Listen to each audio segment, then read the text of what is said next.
નમસ્કાર વિદ્યાર્થી મિત્રો, અગાઉના લેક્ચરમાં આપણે ગ્રામર જે છે એની સમજૂતી મેળવી અને હાલ આપણે ત્યારબાદ પછીનો લેક્ચર જે છે એમાં પાંચમું કાવ્ય જે છે એની સમજૂતી મેળવી અને હવે પછી આપણે એવા અગાઉના લેક્ચરમાં એવું કીધેલું હતું કે સમગ્ર વિડીયો લેક્ચર દ્વારા આપણે કાવ્યની સમજૂતી મેળવીશું, પણ એની સિવાય હવે આપણે પાઠ જે છે એની પણ ધીમે ધીમે શરૂઆત કરીએ. તો પાઠ જે છે એમાં આપણો બીજો પાઠ છે ધોરણ 10માં રેસનો ઘોડો. તો રેસ એટલે સ્પર્ધા ને ઘોડો એટલે ઘોડો, અશ્વ. તો સમગ્ર બીજો પાઠ જે છે એની મુખ્ય શરૂઆત કરતાં પહેલાં આપણે એની મુખ્ય પૂર્વ ભૂમિકા જોઈ લઈએ કે સમગ્ર પાઠ જે છે એના કવયત્રી છે વર્ષા અડાલજા. તો એને સમગ્ર પાઠ જે છે એ દ્વારા એક વિદ્યાર્થી જે છે એની મનની અંદર ચાલતી વ્યથાની વાત કરેલી છે કે એક નાની એવી નવલિકા દ્વારા પોતે સમગ્ર પાઠ જે છે એની રજૂઆતમાં પોતે મા બાપ જે છે એ પોતાના બાળકને રેસના ઘોડાની જેમ દોડાવે છે કે જ્યારથી એ નાનું હોય જેમ જેમ મોટું થાય, હજી તો એમની ભણવાની ઉંમર નથી, છતાં પણ બીજા બાળકો કરતાં આગળ વધી જાય એવી પોતાના મા બાપની ઈચ્છા જે છે એ દરેક બાળકના માતા પિતાને હોય જ છે. તો અમુક માતા પિતા જે છે એ પોતાના સંતાન પાસે વધારે પડતી મહેનત કરાવે છે. તો એ મહેનતને રેસના ઘોડા જેવી મહેનત કીધી છે કે રેસનો ઘોડો હોય, કોઈ સ્પર્ધામાં કોઈ ઘોડો જે છે એને ઉતારવામાં આવે તો એને તમામ પ્રકારની તાલીમ આપેલી હોય અને એનું માત્ર લક્ષ્ય શું હોઈ શકે તો કે સફળતા મેળવવી, ધ્યેય પ્રાપ્ત કરવું, લક્ષ્ય સુધી પહોંચવું, જીત મેળવવી, એ જ મુખ્ય એનું લક્ષ્ય હોય છે. પછી કોઈ પણ પરિસ્થિતિ હોઈ શકે એમાં એને જીતવાનું જ હોય છે. તો એવી રીતે જે લેખિકા છે, કવયત્રી નહીં લેખિકા, એ શું કહે છે કે ઘણા માતા પિતા જે છે એ એવું જ સમજે છે કે પોતાનું બાળક જે છે એ રેસના ઘોડાની જેમ દોડે, એટલે એની એવી મનોવૃત્તિ ન હોય કે મારું બાળક રેસનો ઘોડો છે, પણ એમની પાસે એવી રીતે કામ લે છે કે જેનાથી બાળક જે છે એ જાણે કે કોઈ ઘોડાને સ્પર્ધામાં ઉતારેલો હોય એવી રીતે પોતાનું બાળક જે છે એને સમગ્ર શિક્ષણમાં ભણાવવામાં એવી મહેનત કરાવે છે અને બાળક જે છે એને હંમેશા પ્રથમ જ આવવું, સારા માર્ક્સ જ મેળવવા, એ જ એમનું લક્ષ્ય હોય છે. તો આવી કંઈક સમગ્ર આ બીજા પાઠ દ્વારા સમજૂતી આપેલી છે. તો આપણે સર્વપ્રથમ એની શરૂઆત કરીએ છીએ ત્યારે એના લેખિકા જે છે વર્ષા અડાલજા એમનો પરિચય મેળવીએ કે વર્ષા અડાલજા જે છે એમનો જન્મ 10/4/1940 થયો હતો. વર્ષા ગુણવંતરાય આચાર્યનો જન્મ મુંબઈમાં થયો હતો. તેમણે આકાશવાણી મુંબઈમાં પ્રવક્તા તરીકે કાર્ય કર્યું હતું. રંગભૂમિ સાથે પણ પોતે સંકળાયેલા હતા. રંગભૂમિ એટલે નાટક. પોતે જે છે એ સરસ એવું નાટક પણ ભજવી શકતા કે જેનાથી રંગભૂમિ એટલે કે નાટક જે છે એની સાથે પણ સંકળાયેલા એટલે કે જોડાયેલા હતા. ગાંઠ છૂટિયાની વેળા, અણસાર, ખરી પડેલો ટપકો, રેત પંખી, મારે પણ એક ઘર હોય, ક્રોસ રોડ એ એમની નોંધપાત્ર નવલકથાઓ છે. એ સાંજની ઉપર વર્ષા અડાલજાની શ્રેષ્ઠ વાર્તાઓ તેમના નોંધપાત્ર વાર્તા સંગ્રહાલયોમાં છે. નાટક અને નિબંધમાં પણ તેમનું પ્રદાન છે. તેમને સાહિત્ય અકાદમી ગાંધીનગર અને દિલ્હીના એવોર્ડ જે છે એ પણ પ્રાપ્ત થયેલા છે કે પોતે સરસ એવી નવલિકાઓ, નાટકો રજૂ કરી અને પોતાની શ્રેષ્ઠ એવો સાહિત્ય અકાદમીનો એવોર્ડ જે છે એ પણ ગાંધીનગર અને દિલ્હીનો એવોર્ડ જે છે એ પણ આપવામાં આવેલો છે. તો હવે આપણે જોઈએ કે સમગ્ર પાઠ જે છે એમાં મુખ્ય એની ભૂમિકા શું છે તો કે શિક્ષણ શિક્ષણનો પાયાનો સિદ્ધાંત આનંદ આપવાનો છે કે મુખ્ય રીતે લેખક જે છે, લેખિકા જે છે એ એવું માને છે કે કોઈ પણ વ્યક્તિ જે છે એ શિક્ષણ પ્રાપ્ત કરે છે તો એના મૂળમાં પાયામાં શું રહેલું હોય છે, તો કે આનંદ આપવાનો હોય છે, રમતા રમતા ભણવાનું હોય છે, બાળકને સારો માણસ બનાવવાનો હોય છે કે માત્ર ઘણી ડિગ્રી મેળવી સારી નોકરી ધંધો કરવો એ જ ન હોઈ શકે, પણ એ પોતે સમાજમાં સારો એવો શ્રેષ્ઠ માણસ પણ બની શકવો જોઈએ. એ મુખ્ય શિક્ષણનું ધ્યેય હોઈ શકે. વાલીઓની અપેક્ષાઓને કારણે આજનું શિક્ષણ વધુ સ્પર્ધાત્મક બન્યું છે કે માતા પિતા જે છે એની પોતાની બાળક જે છે એની કેપેસિટી જોઈ અને પોતે વિચારતા નથી કે પોતાનું બાળક જે છે એ આ કરી શકશે કે નહીં, કે પોતાની અપેક્ષાઓ એટલે કે ઈચ્છા દિવસે ને દિવસે માતા પિતાની વધતી જાય છે. એટલા માટે હાલનું શિક્ષણ જે છે, આજનું શિક્ષણ જે છે એમાં એક પ્રકારની સ્પર્ધા બની ગઈ છે કે સ્પર્ધાત્મક શિક્ષણ બની ચૂક્યું છે કે એને છે એના કરતાં મારે વધારે માર્ક્સ કેવી રીતે આવે. તો આવી શિક્ષણ પદ્ધતિ જે છે એને સ્પર્ધાત્મક શિક્ષણ પદ્ધતિ તરીકે ઓળખાયેલી છે. પરિણામે નાનપણથી જ વધુ ગુણ પ્રાપ્ત કરવાના ભારણને કારણે તેનું બાળપણ છીનવાઈ જાય છે કે હાલમાં એવી સ્થિતિ છે કે બાળકો જે છે એ ખૂબ નાના હોય, હજી તો પોતે પોતાનું દફતર ઉપાડવા પણ સમર્થ ન હોય એવા બાળકો જે છે એને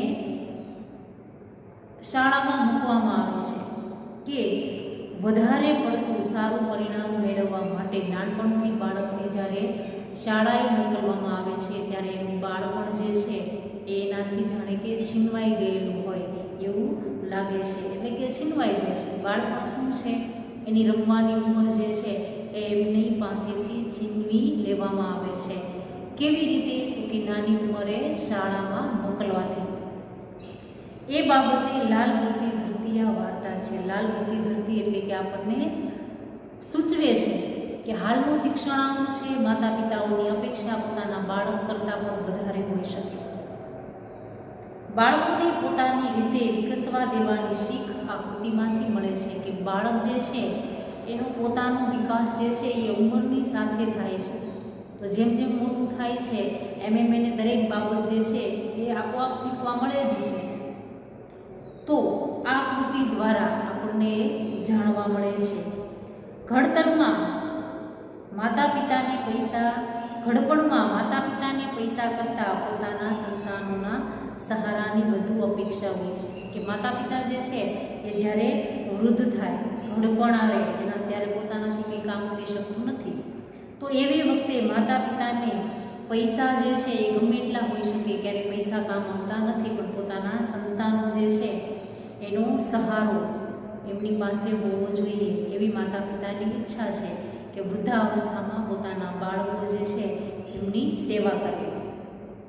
ડૉક્ટર બનીને પરદેશ જનાર છોકરા કરતાં દેશમાં રહીને પરિવાર સાથે આનંદથી રહેતું દીકરો કુટુંબ, સમાજ અને દેશ માટે વધુ આવકાર્ય છે.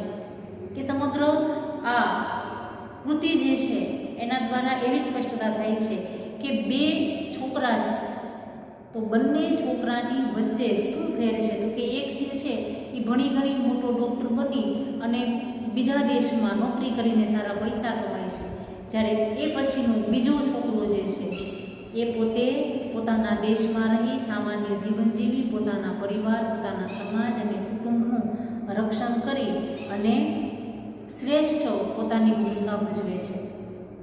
એવા ઘણા મુદ્દાઓ પર પ્રકાશ પાડતી આ વાર્તા છે. સમગ્ર વાર્તા દ્વારા બે છોકરા જે છે એની અંકિત અને સૌરભની બંનેની વાર્તા, બંનેના જીવનની માહિતી આપી અને સમગ્ર વાર્તા જે છે એની રજૂઆત કરેલી છે.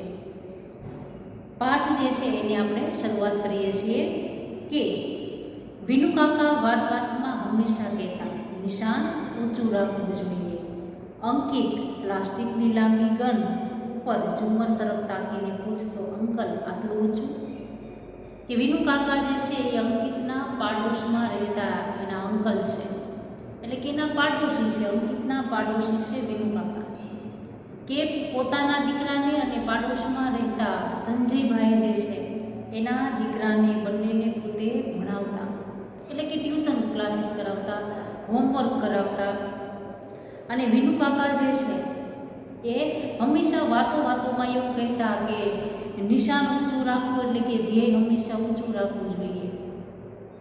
તો અંકિત જે છે એ ખૂબ જ નાનો છે, એને ખબર નથી પડતી આવી ભાષા કે ભાઈ નિશાન ઊંચું રાખવું એનો મતલબ પોતે તો હાથમાં રહેલી બંદૂક જે છે એને પ્લાસ્ટિકની બતાવી બંદૂક જે છે એને ઊંચી કરીને કે આટલું ઊંચું, એને ખબર નથી કે આ તો જીવનના ધ્યેયની વાત કરે છે, જીવનના નિશાનની વાત કરે છે. એટલે પોતે બાળક સમજ એમ કહે છે કે વિનુ કાકા આટલું ઊંચું, એમ કરી ઘરમાં લટકતું ઝુમર જે છે એ તરફ પોતે નિશાન બતાવે છે. ચાલ બદમાશ ક્યાંનો, તો વિનુ કાકા જે છે એ મજાકમાં એને બદમાશ કહે છે કે તને તો કાંઈ ખબર પડતી જ નથી. વિનુ કાકા ગન લઈ લેતા, ગન એટલે બંદૂક.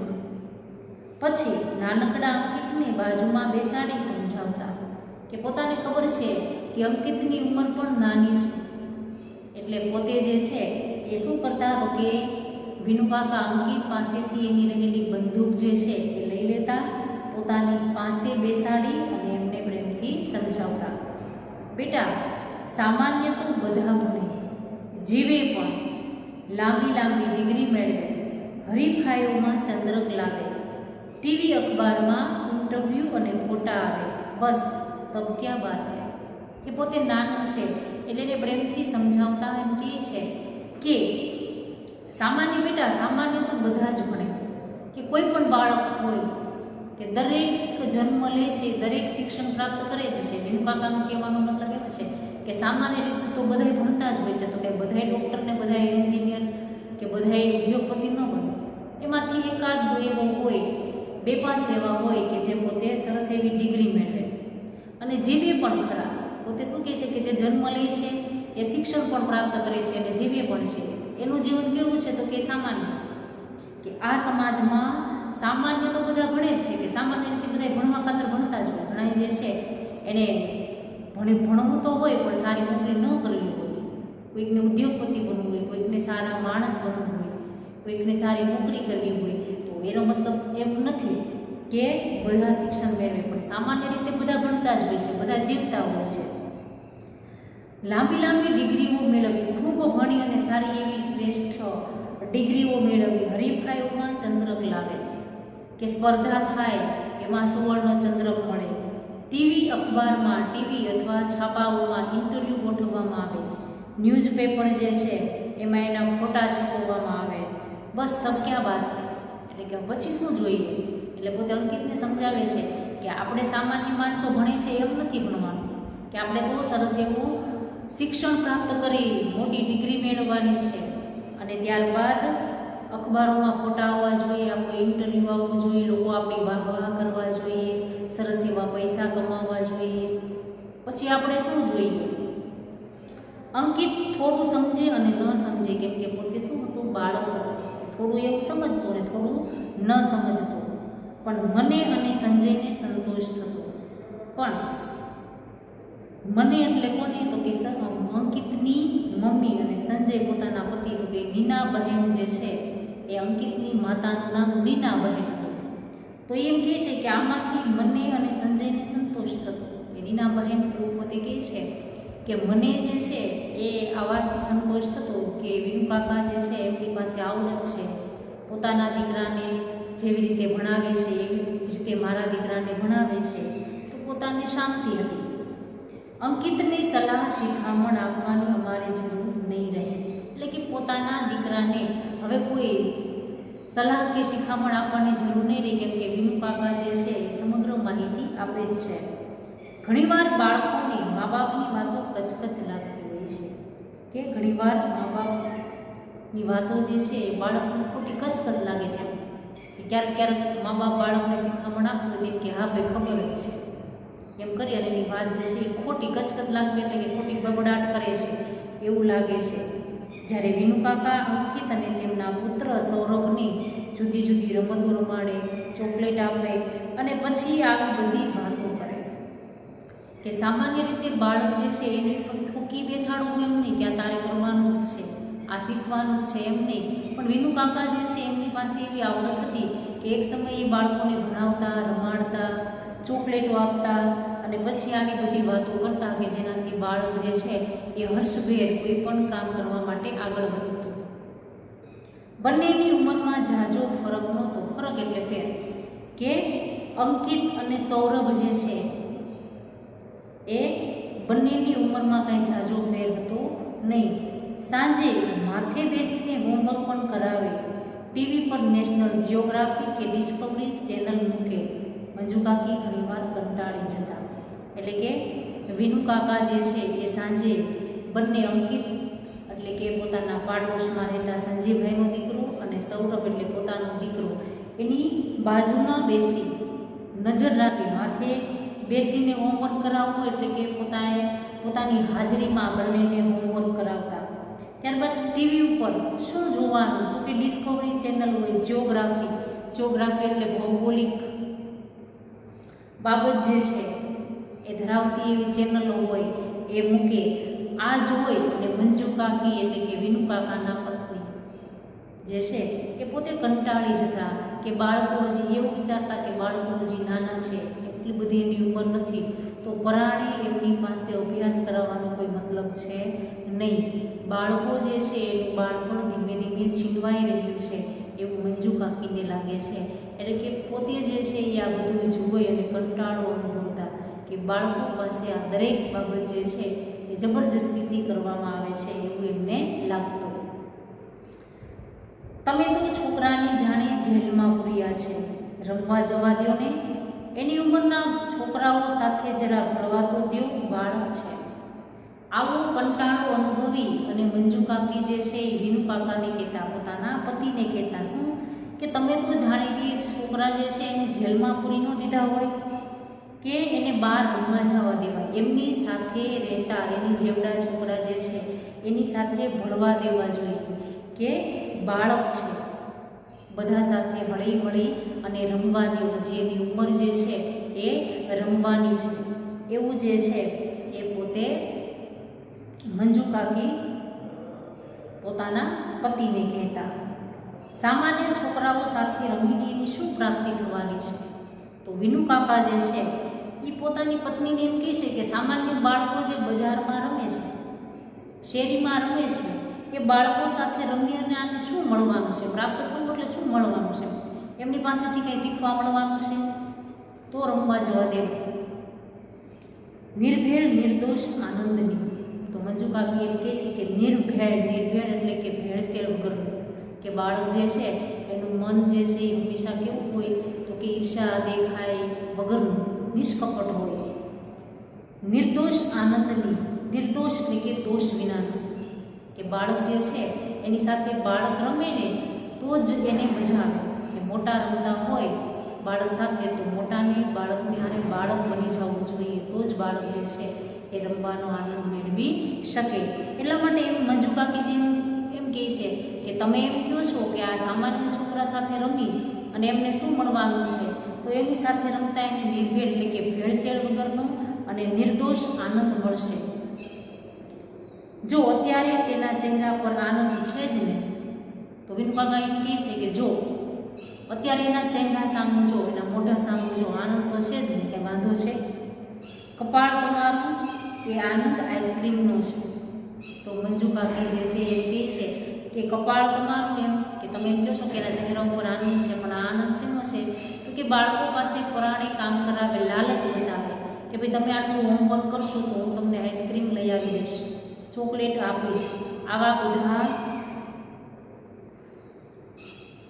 આવું બધું કહી અને બાળકો જે છે એમની પાસે પરાણે જે છે એ કામ કરાવવામાં આવતું.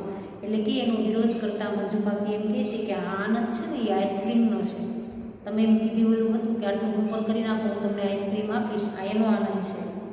24 કલાક ચોકી કરશો એટલે છોકરા ભણેશી થઈ જવાના છે.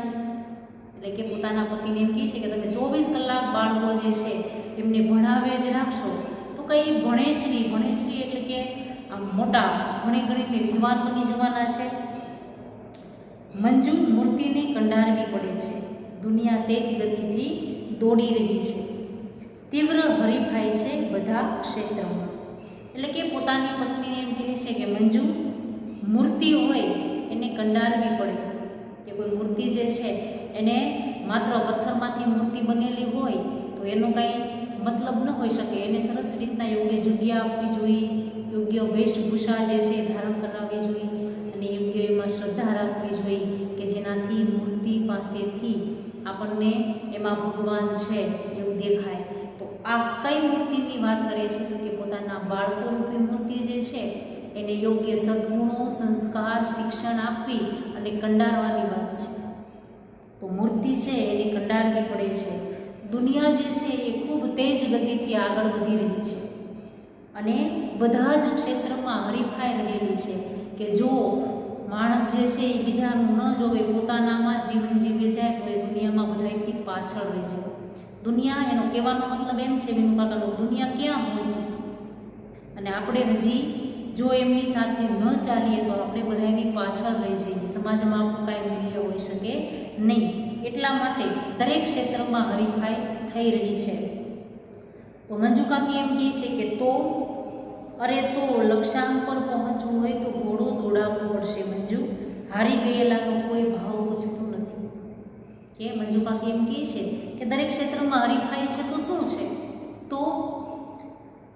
તો વિનુ કાકા એમ કહે છે કે હું લક્ષ્યાંક પર પહોંચવું હોય, યોગ્ય લક્ષ્ય મેળવવું હોય, આગળ વધવું હોય, જીવનમાં કંઈક પ્રાપ્ત કરવું હોય, કંઈક જીવનમાં સ્થાન સમાજમાં લાવવું હોય તો ઘોડાને દોડાવવો પડશે. ઘોડો દોડાવવો એટલે પોતાના લક્ષ્ય સુધી પહોંચવા માટે પરિશ્રમ કરવો, અથાગ મહેનત કરવી પડશે.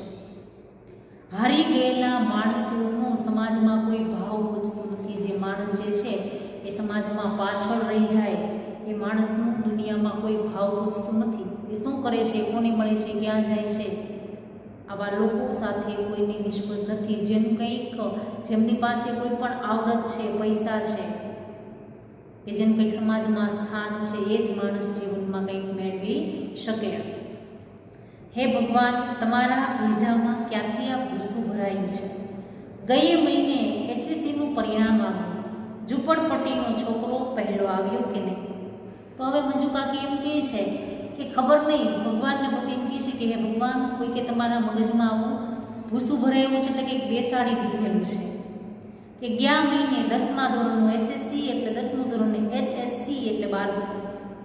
તો શું કહે છે કે એસએસસીનું પરિણામ આવ્યું, ઝૂંપડપટ્ટીમાં રહેતો એક છોકરો જે છે એ પહેલો આવ્યો કે નહીં? તારી સાથે માથાકૂટ નકામી છે. આવતા મહિનાથી સૌરભના કોમ્પ્યુટર ક્લાસ શરૂ થશે. હવે મંજુ કાકીએ સરસ એવું ઉદાહરણ આપ્યું કે ઝૂંપડપટ્ટીમાં રહેતો છોકરો જે છે એમની પાસે તો કોઈ સુવિધા ન હોય, પૈસા ન હોય, એવું શ્રેષ્ઠ શિક્ષણ પ્રાપ્ત ન કરી શકે. સામાન્ય સરકારી સ્કૂલો હોય એમાં પોતે શિક્ષણ મેળવે, છતાં પણ જો પહેલો આવી શકતો હોય તો આપણા દીકરા તો એથી ઘણું બધી મહેનત કરે છે. તો એનો સમય આવશે તો એ પણ સરસ એવું શિક્ષણ મેળવશે. તો એના પતિને એમ કહે છે કે ઝૂંપડપટ્ટીમાં રહેતો છોકરો જે છે એ પહેલો આવ્યો કે નહીં? તો એની વાત જે છે એને ટાળી નાખે છે. પોતે વિનુ કાકા એમ કહે છે કે તારી સાથે મારે માથાકૂટ કરવી નકામી છે. કે આવતા મહિનાથી પોતાનો દીકરો સૌરભ જે છે એના કોમ્પ્યુટર ક્લાસ શરૂ થાય છે. મંજુ કાકી વિફર્યા એટલે ખીજાય. પોતાના દીકરાને હજી તો ઉંમર નથી થઈ છતાં પણ કોમ્પ્યુટર ક્લાસમાં જોડાવવા એના પતિ માગે છે. એટલા માટે પોતે જે છે એ ખીજાયા. અત્યારથી 5મા ધોરણથી ક્લાસ? સૌરભ ના પાડી દે બેટા પપ્પાને. જોઉં છું કે કેમ પરાણે લઈ જાય છે. કે પોતાની પત્ની જે છે એ શું કહે છે કે અત્યારથી 5મા ધોરણથી આવા ક્લાસ કરાવવાના કોમ્પ્યુટરના? એટલે પોતાના દીકરાને એમ કહે છે કે સૌરભ તારા પપ્પાને ના પાડી દે કે મારે આવા કોઈ ક્લાસ કરવા નથી, હું પછી જોઉં છું તને કેવી રીતે પરાણે લઈ જાય છે.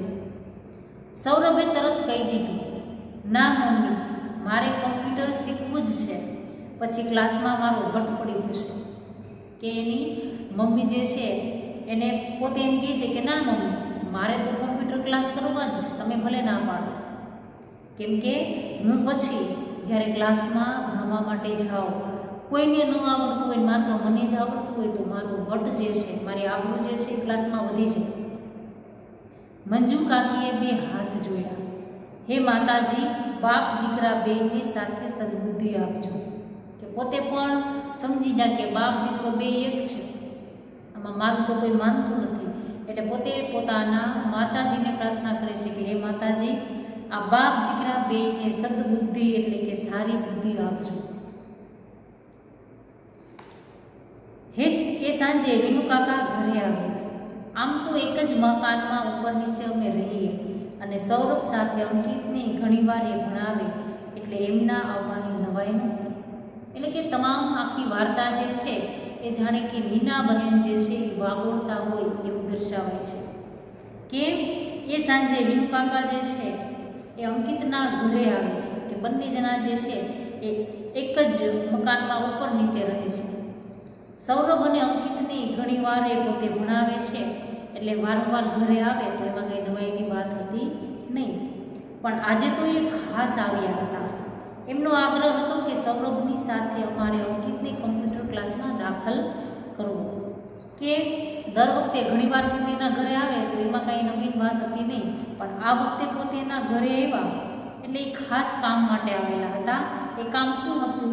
તો કે વિનુ કાકાને એવો આગ્રહ હતો કે પોતાનો સૌરભ જે છે એ કમ્પ્યુટર ક્લાસમાં જોડાય છે તો અંકિતને પણ એમની સાથે મોકલવામાં આવે. કમ્પ્યુટર ક્લાસ જે છે એ પણ એની સાથે જોઈન્ટ કરે. હું અને સંજય ખુશ થયા. વિચાર સરસ હતો. જોકે ફી ઘણી વધારે લાગી, પણ સંતાનના ભવિષ્ય માટે થોડી વધુ મહેનત કરીશું એવું વિચારી અમે પણ સંજયને કમ્પ્યુટર ક્લાસમાં દાખલ કર્યું. એટલે કે સંજય જે છે ત્યાં શું આવે તો કે અંકિત આવે. પ્રિન્ટ મિસ્ટેક જે છે એ તમારી પાઠ્યપુસ્તકમાં પણ હશે, તો સંજય કાઢી એની જગ્યાએ તમારે અંકિત જે છે એ લખવાનું રહેશે. તો હું એટલે કે નીના બહેન અને પોતાના પતિ સંજય જે છે એ ખૂબ આનંદિત થયા કે વિચાર સારો છે એમ. ફી જે છે કમ્પ્યુટર ક્લાસની થોડીક વધારે હતી, પણ મા બાપ તરીકે પોતે એવું વિચાર્યું કે જો પોતાનો દીકરો સારું એવું શિક્ષણ પ્રાપ્ત કરતો હોય, સારા એવા ક્લાસ જે છે એ જોઈન્ટ કરતો હોય તો અમે થોડીક મહેનત વધારે કરી લઈશું. અને એને પણ કમ્પ્યુટર ક્લાસમાં દાખલ કરવામાં આવ્યો. અઠવાડિયામાં 3 દિવસ સાંજે 2 કલાક અને રવિવારે 4 કલાક.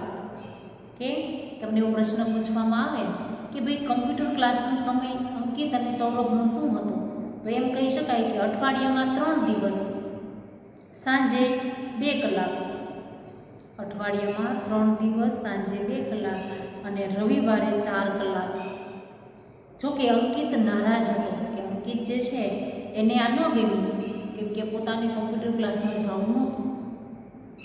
પણ બાળક પોતાનું ભલું બુરું ક્યાંથી સમજી શકે? એટલે કે મા બાપ તરીકે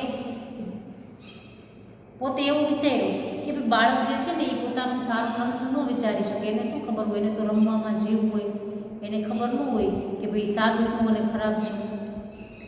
ઘરથી નજીકના બાળ મંદિરમાં હું સાંજે ગરીબ વસ્તીના બાળકોને ભણાવતી હતી.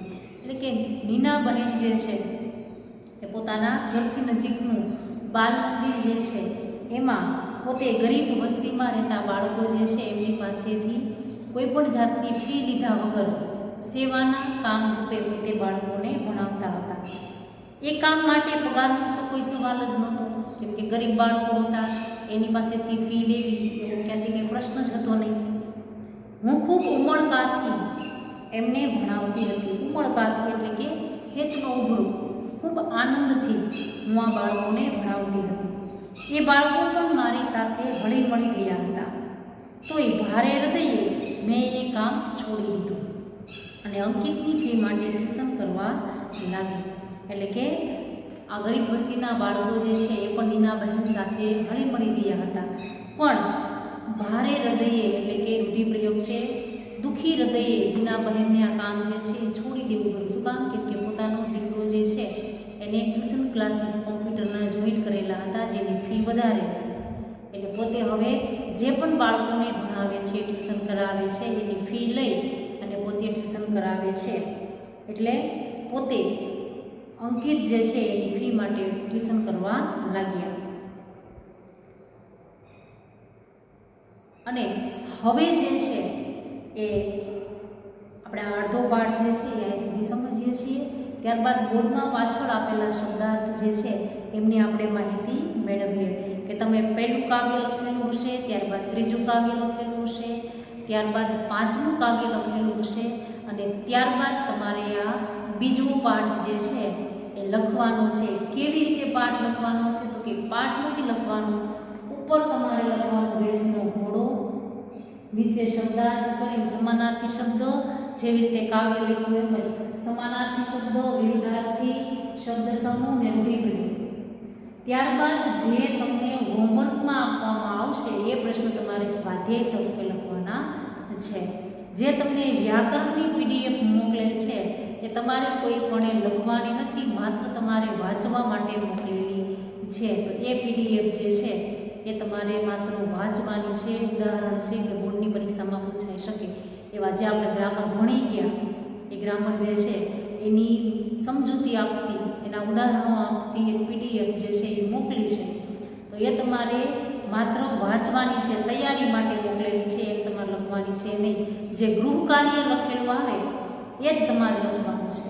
બરાબર? તો આપણે એકવાર શબ્દાર્થ તરફ જોઈએ. આના હવે આ અડધો પાઠ જે છે આપણે ચલાવ્યો છે, અડધો હવે આના પછીના લેક્ચરમાં સમજૂતી મેળવશું. તો શબ્દાર્થમાં આપણે જોઈએ તો સર્વપ્રથમ સમાનાર્થી શબ્દ છે. તો સમાનાર્થી શબ્દ જે છે એમાં પહેલો છે સલાહ, તો શીખ અથવા શિખામણ થઈ શકે. બીજું છે આનંદ, તો કે હર્ષ, ઉલ્લાસ થઈ શકે. દુનિયા, તો કે વિશ્વ. ઘોડો, અશ્વ. ભગવાન, ઈશ્વર. નવાઈ, આશ્ચર્ય.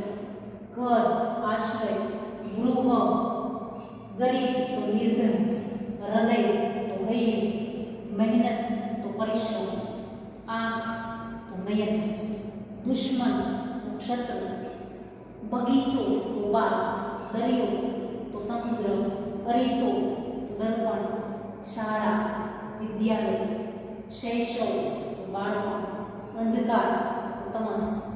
સૂરજ, તો સૂર્ય. કિરણ, તો અંશુ. વિષાદ, એટલે કે દુઃખ. અને દીકરી એટલે તરુજા. આથી આપણા સમાનાર્થી શબ્દ જે તમારે તમારી નોટબુકમાં લખવાના છે. આના શબ્દ જે છે ને આપણે પીડીએફમાં મોકલશું. હોમવર્ક સ્ટડી મટીરિયલ જે છે એમાં આના શબ્દ જે છે એ તમને મોકલવામાં આવશે. વિરુદ્ધાર્થી શબ્દ મોડું નું વહેલું. ખાલી, તો ભરેલું. ભવિષ્યનું, તો ભૂતકાળ. ચિંતા, તો નચિંત. સદબુદ્ધિ, તો દુર્બુદ્ધિ. અંધકાર, તો ઉજાસ. આથમવું, તો ઉકળવું. ત્યારબાદ શબ્દ સમૂહ છે. હેતનો ઉભરો એટલે ઉમળવો. નબળું શરીર ધરાવનાર, તો માયકાગળું. દોષ વિનાનું, તો નિર્દોષ. સારી બુદ્ધિ, તો સદબુદ્ધિ. ત્યારબાદ રૂઢિપ્રયોગ જોઈએ. ભારે હૃદયે, દુઃખી હૃદય. આંખ ભીની થવી એટલે લાગણી સભર થવું. મોંમાં ઘી સાકર, તો આભારની લાગણી વ્યક્ત કરવી. માથું ધૂણાવવું, તો સંમતિ આપવી. જીવ ઊંચો થઈ જવો, તો ચિંતા થવું. છુટકારો થવો, તો બંધનમાંથી મુક્ત થઈ જવું. નિશાન ઊંચું રાખવું, તો ધ્યેય ઊંચું રાખવું. તો આ બધા શબ્દ જે છે એ તમારે શબ્દાર્થ સ્વરૂપે લખવાના છે. હવે પછીનો નેક્સ્ટ લેક્ચર જે છે એમાં અડધા પાઠની આપણે સમજૂતી મેળવીશું. બરાબર? અને આ શબ્દાર્થ જે છે એ પણ તમારે તમારી બુકમાં લખવાના છે.